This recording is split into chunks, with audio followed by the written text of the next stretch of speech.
What is holistic law? It's a transition from the paradigm of law in which we operate at the moment, meaning not just the way the laws are created and the way the laws are designed, but also the way that we approach law and the way the legal profession operates.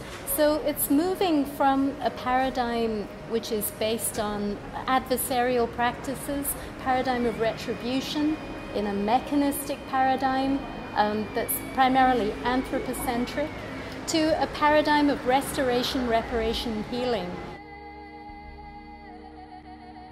Human rights don't exist in a vacuum. It is not possible for us to have a right to life if that upon which our life depends doesn't have a corresponding right to life. The other thing about rights is that it's the highest protection that the law gives. Our legal system doesn't really have that technology in place at the moment, and I see rights as a first step on that path to evolving better ways, more holistic ways of recognizing and valuing the relationships that we have.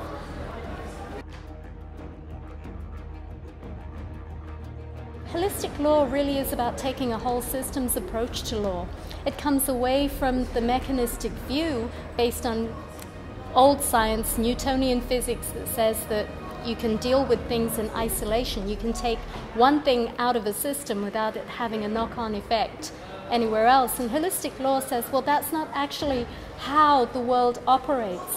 That there is a universal law that governs the way the whole of life operates, and when our laws and our approach to law is aligned with this universal law, that we create a cycle of happiness, of peace, of prosperity.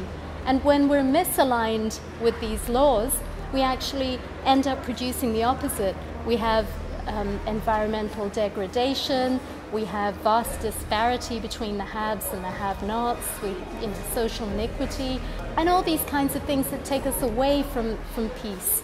Holistic law is about approaching law in a way that can bring us closer to living in harmony and peace with nature and with each other.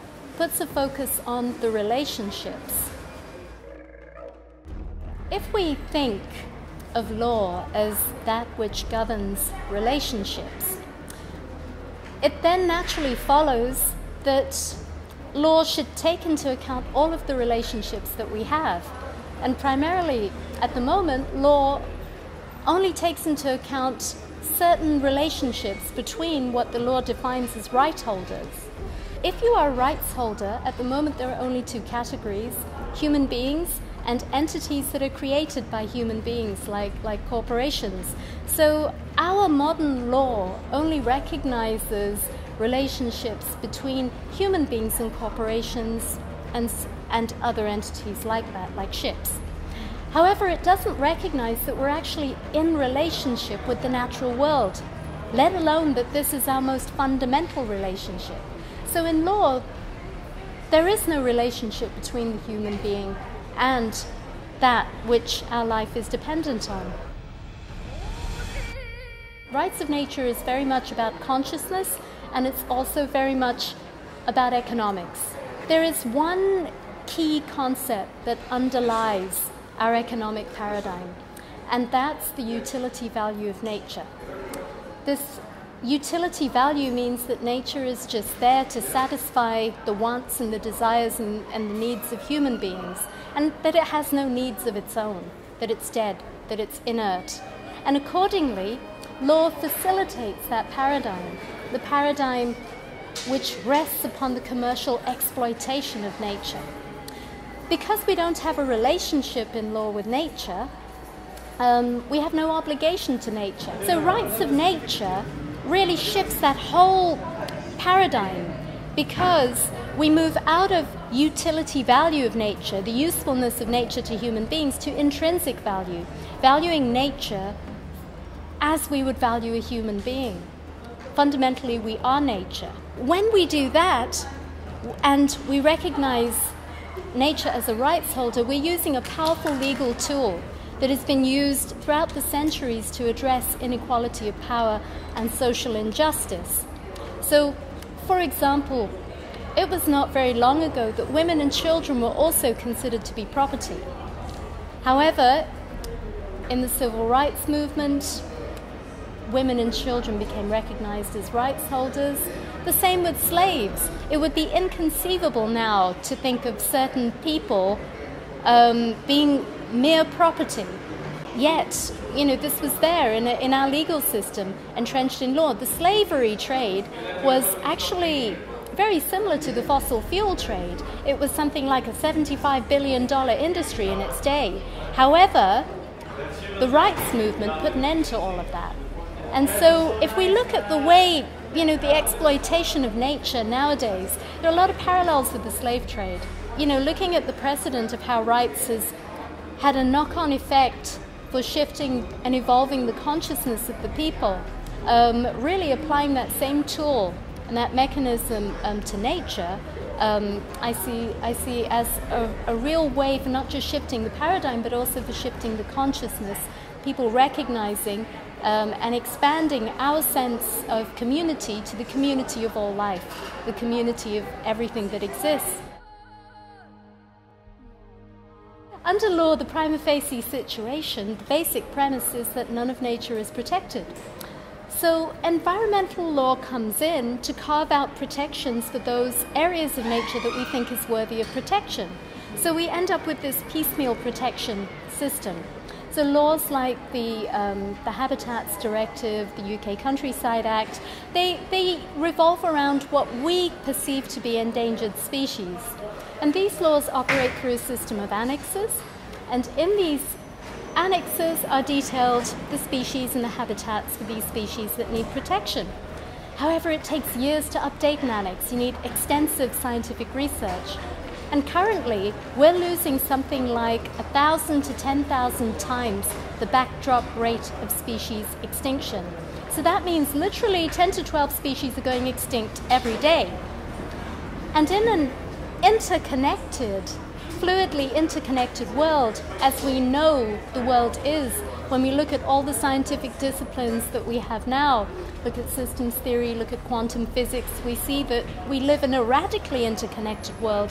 When you take out one species, it does have a knock-on effect on everything else. So these laws are not really designed to operate in a way that functions in harmony with how ecosystems actually operate. By the time it takes to get all the documentation in place to update an annex, we've already lost a whole load of species.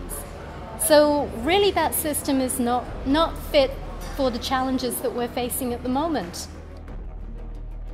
As in the law, the way utility value translates is that nature is property. So the other knock-on effect of nature being property is that all environmental issues become planning issues. And they're looked at exclusively in modern law by the planning courts. So for communities to protect nature, it's not possible for them to just stand up and say that we need to protect nature because our lives depend on it, because we live in an interdependent world. What we have to do is find that there has been some technical fault with the planning procedure, that the correct planning procedure wasn't followed. This makes it incredibly difficult to actually stand up and protect nature, because we're trying to protect nature using a legal system that's actually designed to facilitate the exploitation of nature. Biodiversity offsetting says that it's designed to speed up the planning process by saying that we don't need to do environmental assessments. We can destroy one ecosystem here and replace it with another ecosystem somewhere else. Now, that's in that mechanistic paradigm that you can separate something off and it has no knock-on effect on everything else. But as we know, in a radically interconnected world, you take out one ecosystem, replacing it with another somewhere else is just not really going to do the trick. And coupled with policies to enable fracking, we have a huge escalation of possible environmental degradation that could really have irreversible effects. Rights of nature is actually the next emerging paradigm in environmental law. it's happening. It's happening today and it's happening around the world. For example, at the national level, we have Ecuador. Ecuador was the first country to introduce the rights of nature in its constitution. And the way the constitution is drafted is really quite enlightened. It says in the constitution itself the words that we recognize that the earth is Pachamama, a living deity. A living deity who has the right to exist, persist, and renew her vital cycles unimpeded by the activities of mankind. We have Bolivia. Bolivia also has very similar laws. Instead of putting it in the constitution, Bolivia have put it in law, and they actually have an ombudsman for Mother Earth, operating upon similar lines and with the full rights of nature. Also, there are movements. Mexico City has recently brought in the rights of nature, and there's a campaign to bring it in at national level. Colombia has also got a campaign going to bring in rights of nature at national level. In the United States, we have a ground-up movement. So the rights of nature is recognized in around over 36 municipalities, over 36 municipalities, including some large cities like Santa Monica and Pittsburgh. And these places not only recognize the rights of nature, they also grant rights to communities to defend the rights of nature, and they also subordinate corporate interests to the interests of ecosystems and natural people insofar as the corporations' actions are against the common good. And the common good being based upon what is beneficial to the whole, including the other species in the ecosystem. We have various court decisions around the world. So New Zealand recently had a court decision where the Whanganui River was recognized as a living being with legal personhood.